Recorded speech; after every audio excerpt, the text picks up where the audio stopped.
Channel को subscribe करें एवं बेल आइकन को प्रेस करें ताकि आपको लेटेस्ट नोटिफिकेशन मिलते रहे। नमस्कार साथियों, एजुकेशन स्पेशल चैनल में आप सभी का स्वागत है। साथियों, जैसा कि आप सभी को विदित है कि एजुकेशन स्पेशल यूट्यूब चैनल एक ऐसा ऑनलाइन प्लेटफॉर्म है जिसके माध्यम से आपको समय समय पर शैक्षणिक गतिविधियों एवं शैक्षणिक गतिविधियों में होने वाले परिवर्तन से अवगत कराया जाता है।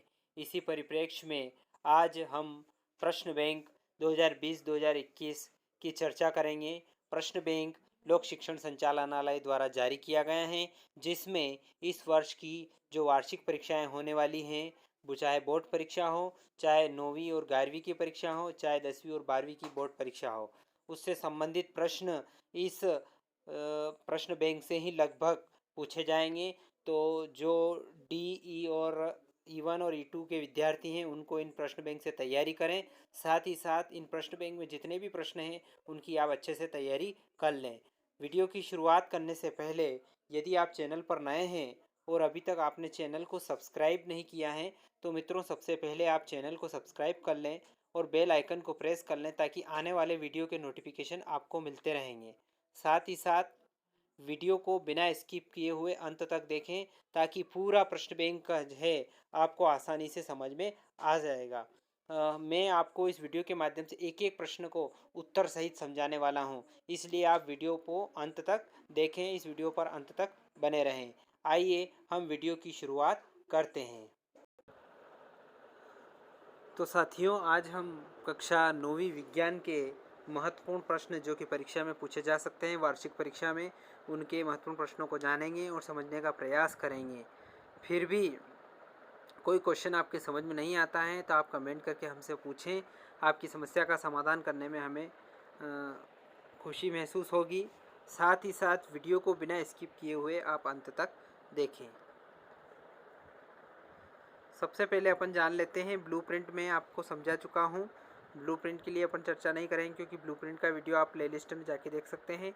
सबसे पहला चैप्टर है अध्याय 2, क्या हमारे आसपास के पदार्थ शुद्ध हैं। पहला रिक्त स्थान है विलयन एक मिश्रण है। तो साथियों, विलयन एक समांगी मिश्रण है। दूसरा है 2 या 2 से अधिक मिश्रण द्रवों में 25 के से कम अंतर है उनके मिश्रण को विधि द्वारा पृथक किया जा सकता है। तो इसका उत्तर है साथियों प्रभाजी आसवन विधि द्वारा उसको पृथक किया जा सकता है। अगला है बर्फ, जल तथा जलवाष्प के रिक्त स्थान गुण समान होते हैं। इन तीनों के गुण रासायनिक गुण समान होते हैं। चौथा है कोलाइडी विलयन द्वारा प्रकाश की किरणों का फैलना रिक्त स्थान कहलाता है, वो कहलाता है टिंडल प्रभाव। अगला प्रश्न है पांचवा, पुष्प की पंखुड़ियों के निचोड़ से रंजक को पृथक करने में रिक्त स्थान विधि प्रयुक्त होती है। तो साथियों आसवन विधि प्रयुक्त होती है।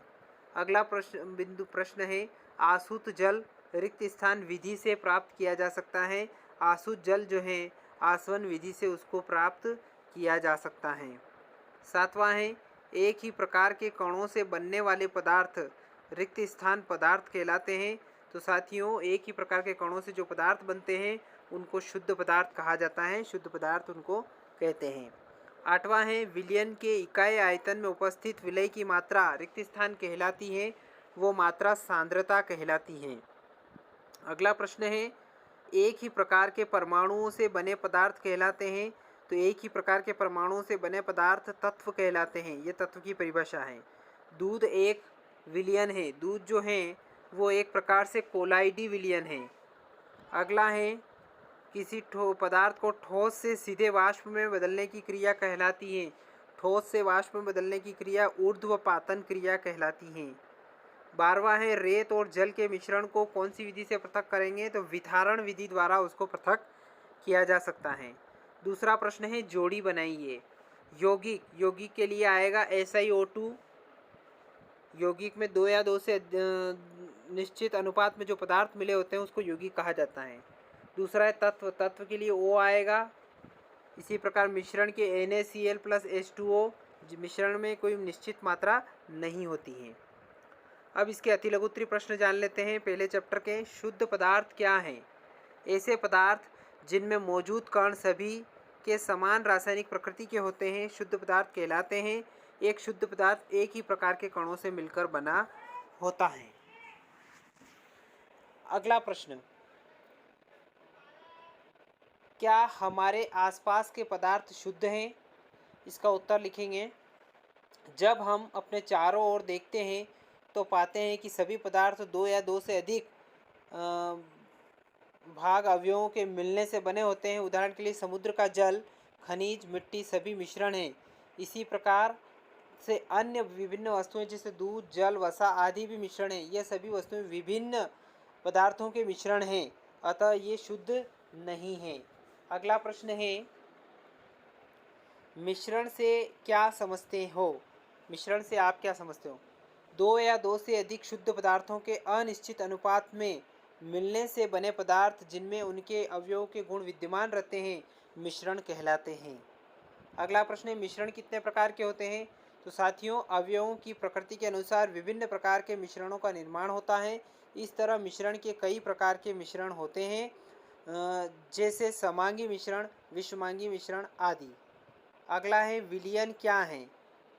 दो या दो से अधिक पदार्थों का समांग मिश्रण होता है, जैसे नींबू, जल, सोडा जल आदि विलयन के ही उदाहरण हैं। अगला प्रश्न है, तत्व किसे कहते हैं? एक ही प्रकार के परमाणुओं से मिलकर बने पदार्थ तत्व कहलाते हैं, जैसे सोना, चांदी, तांबा, लोहा, एल्यूमिनियम आदि। ये सभी तत्व की श्रेणी में आते हैं। अगला प्रश्न है, यौगिक किसे कहते हैं? दो या दो से अधिक तत्वों के निश्चित अनुपात में से मिल बने पदार्थ जिनके गुण अपने अवयवी तत्वों के गुणों से सर्वथा भिन्न होते हैं यौगिक कहलाते हैं, जैसे जल, कार्बन डाइऑक्साइड, नमक या सोडियम क्लोराइड आदि। अगला है, जल साधारण ताप द्रव है, क्यों? क्योंकि जल में हाइड्रोजन अणुओं के मध्य संयोजन बंध मजबूत होता है, इसलिए जल जो होता है साधारण ताप द्रव है। अगला प्रश्न है, कमरे के ताप पर एक द्रव धातु एक अद्रव धातु का उदाहरण दीजिए।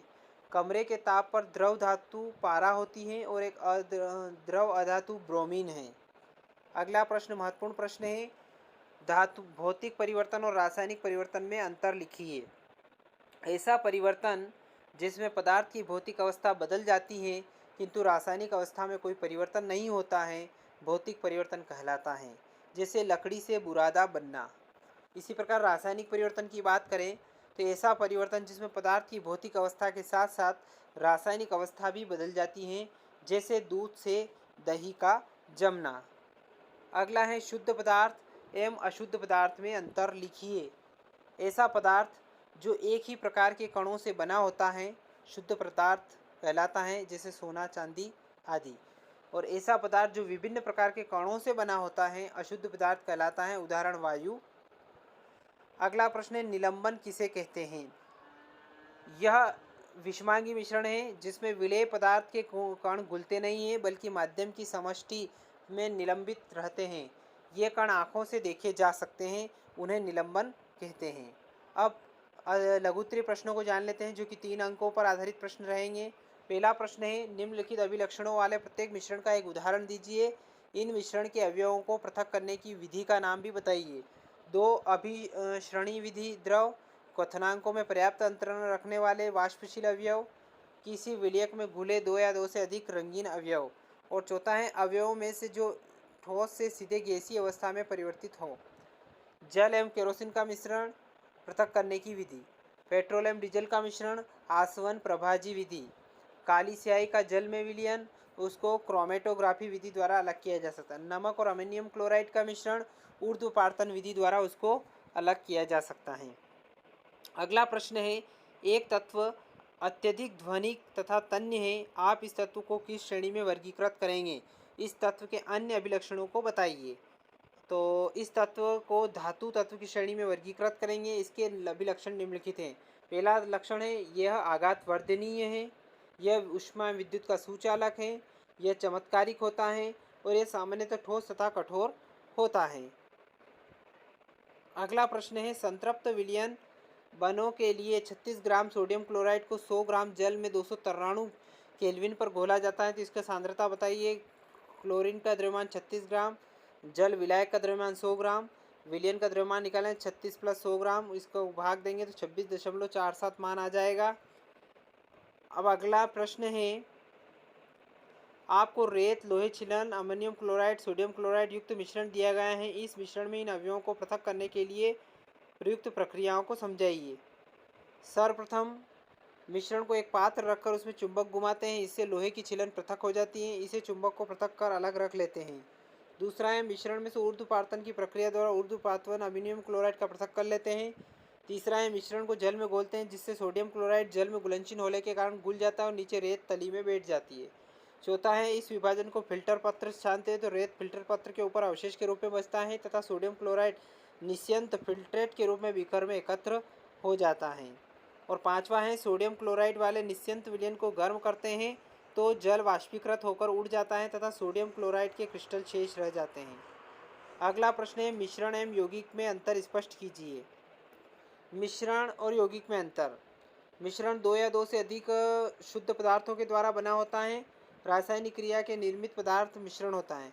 दो या दो से अधिक तत्वों के रासायनिक क्रिया के फलस्वरूप निर्मित पदार्थ यौगिक होता है। इसमें घटकों के गुण विद्यमान होते हैं। इसमें घटकों के गुण सदैव भिन्न होते हैं। इसमें घटकों को भौतिक विधियों द्वारा सुगमता से पृथक किया जा सकता है। इसके घटकों को भौतिक विधियों द्वारा पृथक नहीं किया जा सकता है। अगला प्रश्न है, एक गत्ते वाला प्रश्न है, इसको आप देख सकते हैं, स्क्रीनशॉट ले लें इसका। और एक ये अध्यापक द्वारा समझाया जाना प्रयोग है जो कि आपने समझ लिया होगा। एक चाय तैयार करने के लिए आप किन चरणों का प्रयोग करेंगे? विलयन, विलायक, घुले, घुलनशील, फिल्टर तथा अवशेष शब्दों का प्रयोग करें। चाय कैसे बनती है, चाय की पूरी प्रोसेस यहाँ पर आपको लिखना है। फिर इसके बाद कैल्शियम कार्बोनेट गर्म किए जाने पर कैल्शियम ऑक्साइड कार्बन डाइऑक्साइड देता है, इसका भी आपको लिखना है। इसके बाद विलयन की सांद्रता से आप क्या समझते हैं? विलायक की निश्चित मात्रा में विलेय पदार्थ की मात्रा को सांद्रता कहते हैं। यदि विलेय की मात्रा किसी अन्य विलयन के विलेय की मात्रा से कम हो तो वह तनु विलयन कहलाता है, जबकि अन्य विलयन सांद्र विलयन कहलाता है। अब इसके बाद मिश्रण को पृथक करने की विधियां बताइए। मिश्रण को पृथक करने की विधियां वाष्पन, अपकेंद्रण, गुरुत्व पृथक्करण, ऊर्ध्वपातन, क्रोमेटोग्राफी, आसवन प्रभाजी आसवन। तो साथियों, आज हमने कक्षा 9वीं का पहला जो चैप्टर है उसके महत्वपूर्ण वस्तुनिष्ठ प्रश्न एवं महत्वपूर्ण प्रश्न, लघुत्तरीय प्रश्न, अति लघुत्तरीय प्रश्न और दीर्घोत्तरीय प्रश्नों को जाना है। हम क्या हमारे आसपास के पदार्थ शुद्ध हैं, अध्याय 2 को समझने का प्रयास हमने किया है। तो आशा करता हूं कि पूरा वीडियो आपको पसंद आया होगा। यदि वीडियो पसंद आए तो इस वीडियो को लाइक करें, शेयर करें, कमेंट करें। एक बार और आपसे निवेदन है, यदि आपने चैनल को सब्सक्राइब नहीं किया है तो मित्रों, सबसे पहले आप चैनल को सब्सक्राइब कर लें, बेल आइकन को प्रेस कर लें ताकि आने वाले वीडियो के नोटिफिकेशन आपको मिलते रहेंगे। धन्यवाद साथियों। जय हिंद, जय भारत।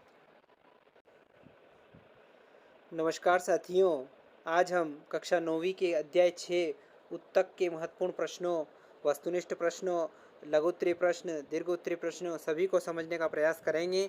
तो साथियों, वीडियो को पूरा अंत तक बिना स्किप किए हुए देखें ताकि पूरा वीडियो आपको आसानी से समझ में आ सके।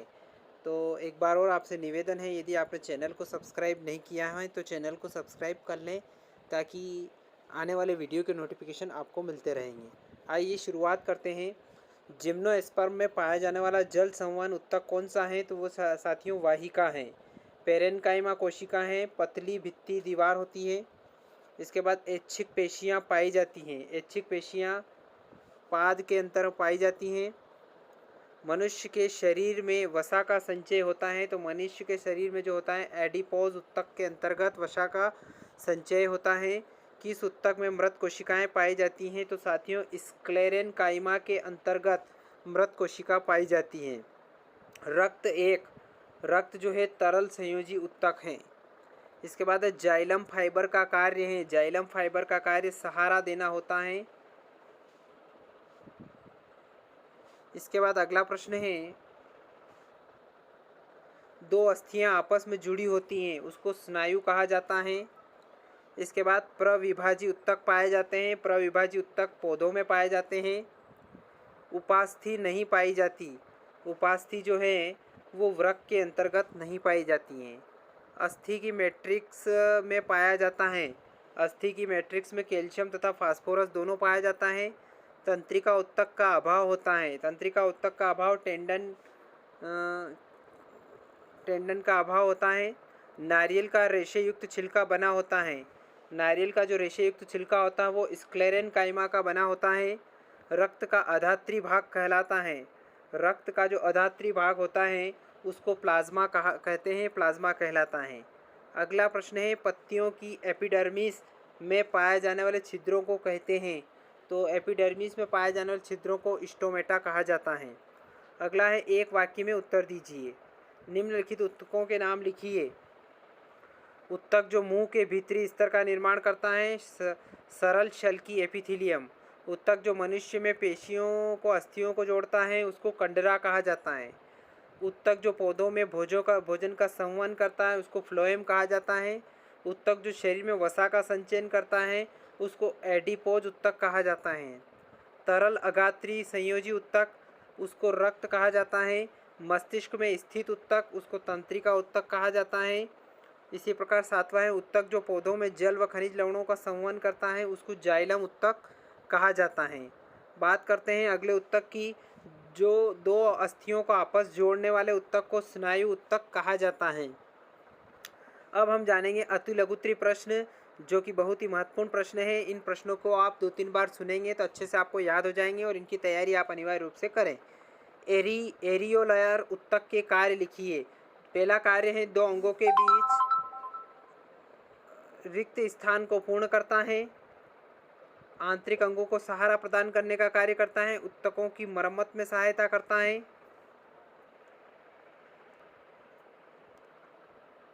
इसके बाद अगला प्रश्न, ऊतक को परिभाषित कीजिए। कोशिकाओं का समूह जो रचना, कार्य व उत्पत्ति में समान हो ऊतक कहलाता है। अगला प्रश्न है, तीसरा प्रश्न, फ्लोएम के संघटक कौन कौन से हैं? फ्लोएम के 5 अवयव होते हैं। पहला है चालनी नलिकाएं, चालनी कोशिकाएं, साथी कोशिकाएं, फ्लोएम पेरेनकाइमा और फ्लोएम रेशे।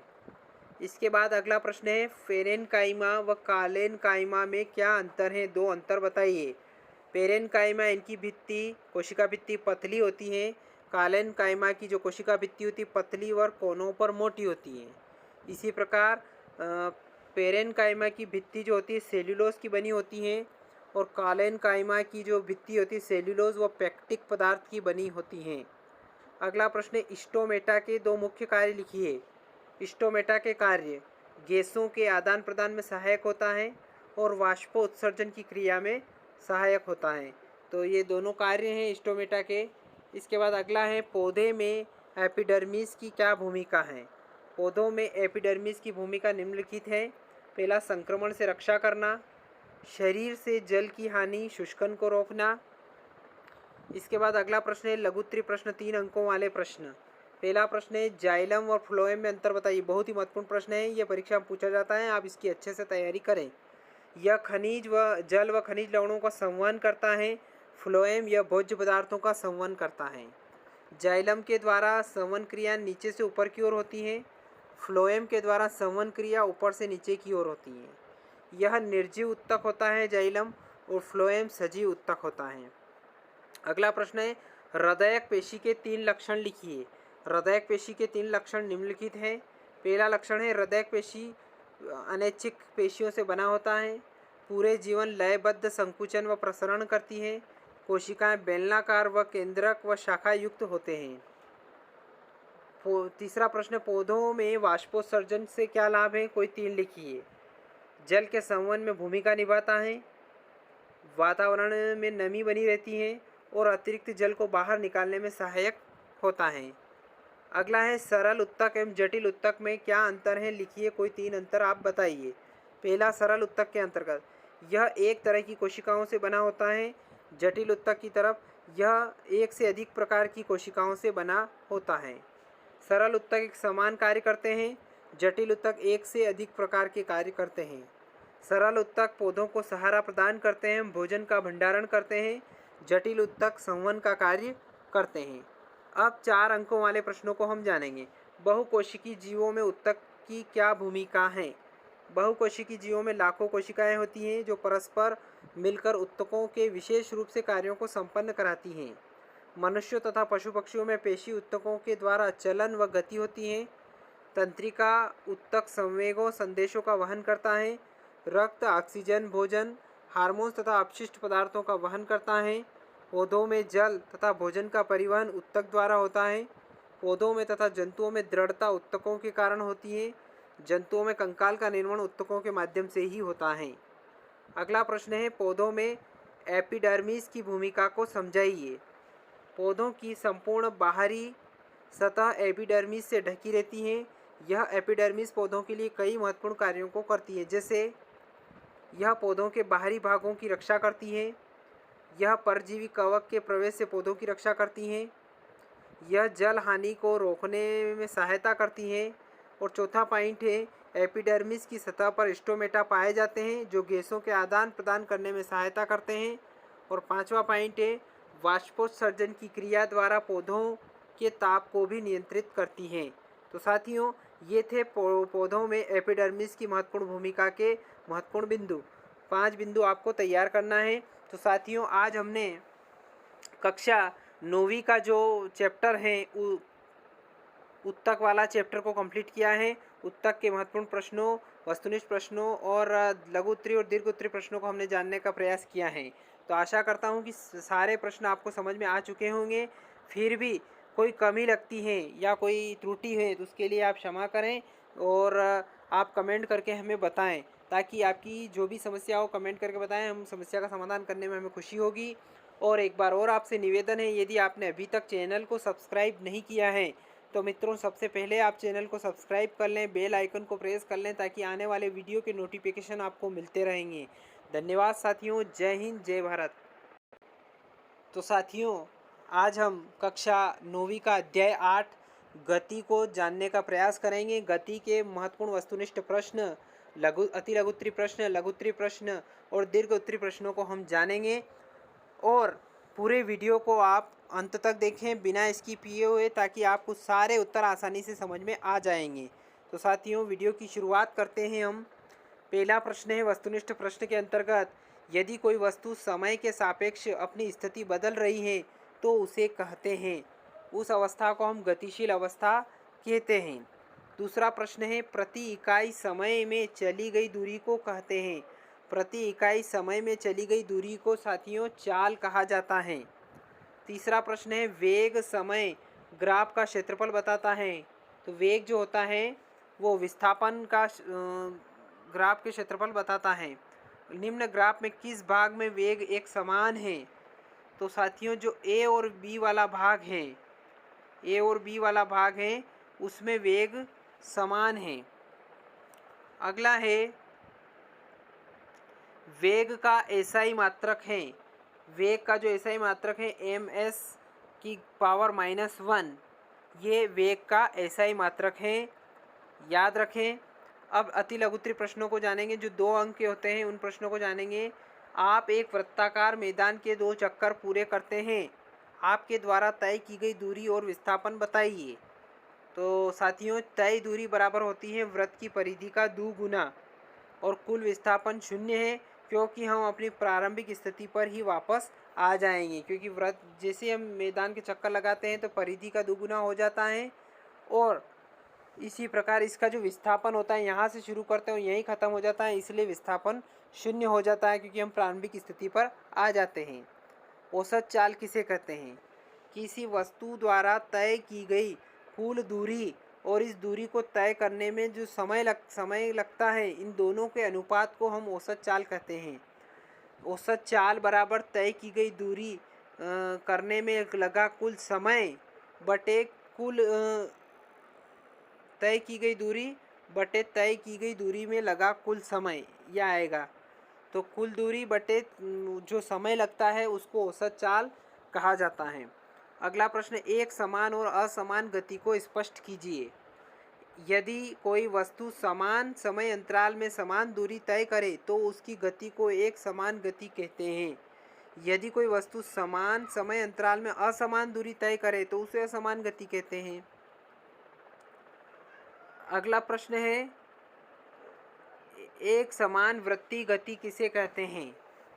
जब कोई वस्तु एक समान चाल से किसी वृत्त की परिधि पर गति करे तो उसकी गति को एक समान वृत्तीय गति कहते हैं। यानी कि कोई वस्तु जो है समान चाल से किसी वृत्त की परिधि पर गति करती है तो उसकी गति को क्या कहा जाता है?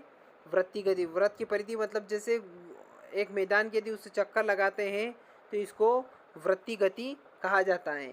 अगला प्रश्न है, 3 अंकों वाले प्रश्न जाने। पहला प्रश्न है, त्वरण किसे कहते हैं? इसका सूत्र और मात्रक बताइए। किसी वस्तु के वेग में परिवर्तन की दर को त्वरण कहते हैं। वेग में जो परिवर्तन होता है और परिवर्तन की जो दर होती है उसको त्वरण कहते हैं। त्वरण का सूत्र है त्वरण बराबर वेग में परिवर्तन बटे समय, यानी कि ए बराबर v माइनस यू बटे टी। टी मतलब टाइम, जहाँ v जो है अंतिम वेग है, u प्रारंभिक वेग है, t समय है। अब इसका ऐसा ही मात्रक की पूछा गया था तो ऐसा ही मात्रक है ms की घात माइनस 2। अगला प्रश्न है, निम्न सारणी के लिए वेग समय ग्राफ बनाइए तथा कार द्वारा तय विस्थापन ज्ञात कीजिए। ये सारणी दे रखी है, इसमें समय तो दे रखा है 0, 5, 10, 15, 20, 25, 30। इसी प्रकार कार का वेग दे रखा 0, 2, 4, 6, 8, 10, 12। अब अपने को क्या करना है, एक तरफ तो वेग बताना है, एक तरफ समय बताना है। जैसे ही हम शुरुआत करेंगे यहाँ से 0 से, तो 0 से 0 और फिर उसके बाद 0 से 5 पे बिंदु बनेगा, इधर 2 इधर 5।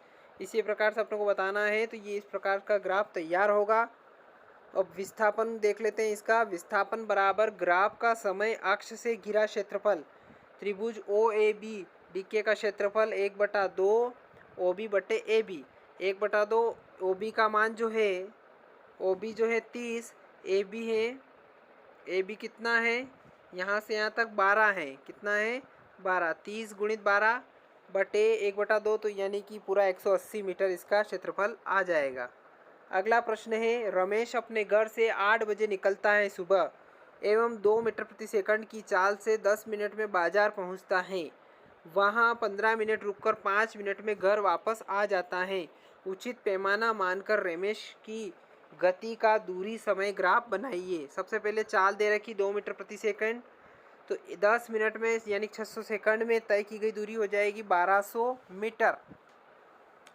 अब वो 8 बजे निकलता है, समय 0 तो 0, 10 पे 1200, 25 पे 1200 और 30 पे फिर 0, क्योंकि वो वापस विस्थापन वही जगह आ जाता है तो वो बताना है। क्योंकि 15 मिनट वहाँ रुकता है, 5 मिनट फिर घर वापस आ जाता है, यानी कि लगभग 30 मिनट उसको लग रहे हैं और बताना है। तो ये ग्राफ अपन इस प्रकार से बताएंगे, एक तरफ उसकी स्थिति, एक तरफ समय।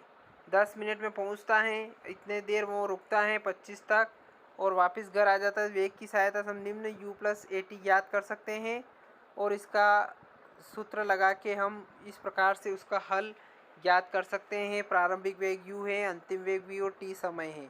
बी सी बराबर B D plus C D, B C बराबर B D plus C D O A, और इस प्रकार से निकालेंगे तो यहाँ पर v बराबर यू ए टी ये निकाल देंगे हम।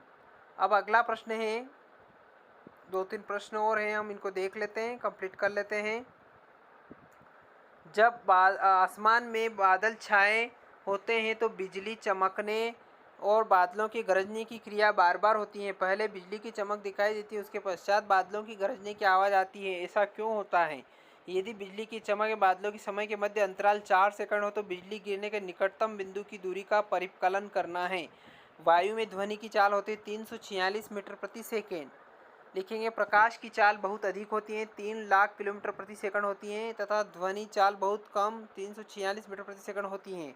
अतः बिजली के गिरने के स्थान से प्रेक्षक तक प्रकाश तत्काल पहुंच जाती है, लेकिन ध्वनि को यह दूरी तय करने में समय लगता है। अतः बिजली के चमकने से पहले चमक पहले दिखाई देती है और कुछ समय पश्चात आवाज़ आती है, यानी कि वेग जो होता है चाल प्रकाश की अधिक होती है। यदि दोनों घटना के मध्य 4 सेकंड का अंतराल है तो इतने समय में ध्वनि द्वारा तय की गई दूरी पर 346 गुणित 4 बराबर 1384 मीटर, लगभग 1.4 किलोमीटर दूर बिजली गिरी है। ग्राफ के आधार पर निम्न प्रश्नों के उत्तर दीजिए। ग्राफ दे रखा है, ये ग्राफ आप देख सकते हैं, इनके उत्तर देना है।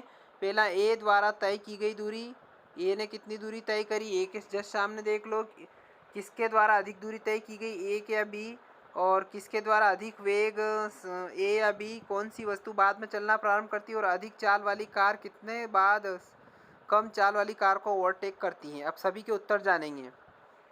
ए द्वारा जो दूरी है 20 मीटर है, क्योंकि ए का जो है 20 मीटर के सामने है।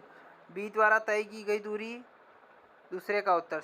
बी का वेग अधिक है, चौथे का उत्तर बी बाद में चलना प्रारंभ करती हैं और बी ए को टी बराबर 2 पर ओवरटेक करती हैं। 2 पर यहाँ पर ओवरटेक हो रहा है और तथा बी टी बराबर 1 पर चलना प्रारंभ होते हैं, अतः बी 1 सेकंड के बाद ओ ए को ओवरटेक कर रही हैं। लास्ट प्रश्न है, कोई कार एक समान रूप से त्वरित होकर 5 सेकंड में 18 किलोमीटर माइनस ए, ये वाला सवाल आप स्क्रीनशॉट ले सकते हैं और इसकी आप तैयारी कर लें। तो साथियों, आशा करता हूँ कि पूरा वीडियो आपको पसंद आया होगा। यदि वीडियो पसंद आए तो लाइक करें, शेयर करें, कमेंट करें।